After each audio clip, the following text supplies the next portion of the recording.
తనకు పదవి ఉన్నా లేకపోయినా తాను పుట్టి పెరిగిన పిఠాపురం నియోజకవర్గ ప్రజల సేవకు తన జీవితం అంకితమని, ప్రజలకు ఏ కష్టం వచ్చినా అండగా ఉంటానని తెలుగుదేశం పార్టీ అధికార ప్రతినిధి పిఠాపురం మాజీ ఎమ్మెల్యే వర్మ పేర్కొన్నారు. మొందా తుఫాన్లో ప్రజలకు సహాయం చేయడంలోనూ, సేవా కార్యక్రమాల్లోనూ విశేషంగా పాల్గొన్నందుకు గుర్తింపుగా రాష్ట్ర ప్రభుత్వం తరపున సైక్లోన్ మొందా ఫైటర్ అవార్డును ముఖ్యమంత్రి చంద్రబాబు నాయుడు చేతుల మీదుగా మాజీ ఎమ్మెల్యే వర్మ అందుకున్నారు. ఈ సందర్భంగా పిఠాపురం మహారాజాకోట ఆవరణలో ఉన్న తెలుగుదేశం పార్టీ కార్యాలయంలో టీడీపీ పిఠాపురం నియోజకవర్గ నాయకులు, కార్యకర్తలు, అభిమానులు మాజీ ఎమ్మెల్యే వర్మను ఘనంగా సన్మానించారు. వేలాదిగా వచ్చి మాజీ ఎమ్మెల్యే వర్మను పూలమాలతో ఘనంగా సన్మానించారు. ఈ సందర్భంగా మాజీ ఎమ్మెల్యే వర్మ మీడియాతో మాట్లాడారు. నష్టపోకుండా సుమారు 200 నుంచి 250 కోట్లు ఇవాళ రైతులకి నష్టం జరగకుండా ఒక్క ఆలోచనతో మనం ఆపగలిగామని చెప్పి, అదే ఆలోచన బాగున్నప్పుడు నీరు కావాలని పంచుకుంటున్నారు, కష్టం వచ్చినప్పుడు వరద కూడా పంచుకోవాలి కబద్దార్ అని చెప్పి మనం ఆ కార్యక్రమం చేయడం వల్ల ఇవాళ రైతాంగాన్ని ఒట్టిన పడ్డారు.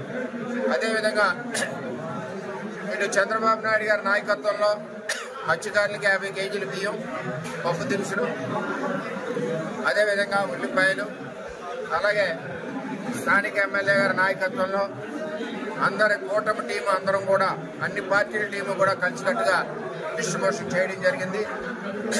ఏది ఏమైనా మేము ఎవరు పనిచేసినా కూటమి బలానికే పనిచేస్తున్నాం. తెలుగుదేశం పార్టీ బలంగా ఉందంటే కూటమికి ఉపయోగపడుతుంది. జనసేన, బీజేపీ బలంగా ఉన్నాయంటే కూటమికి ఉపయోగపడుతుంది.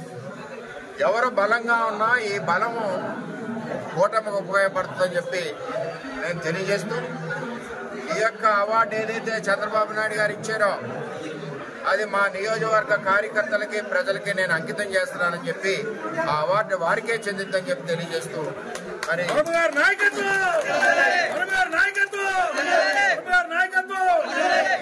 చంద్రబాబు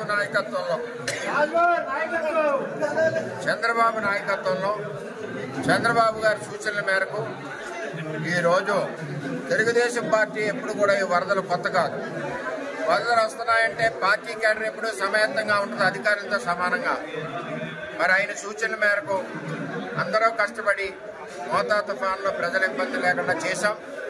మనతో పాటుగా ముఖ్యంగా అధికారులు, పోలీస్ యంత్రాంగం, రెవెన్యూ యంత్రాంగం, ఇతర అధికారులు కలెక్టర్ నాయకత్వంలో రాత్రి మాల్లో నిద్రాహారాలు మాని ప్రజలకి సేవ చేయడమే లక్ష్యంగా పనిచేసిన అధికారులందరికీ, మన కార్యకర్తలందరికీ కూడా ధన్యవాదాలు తెలియజేస్తున్నాను.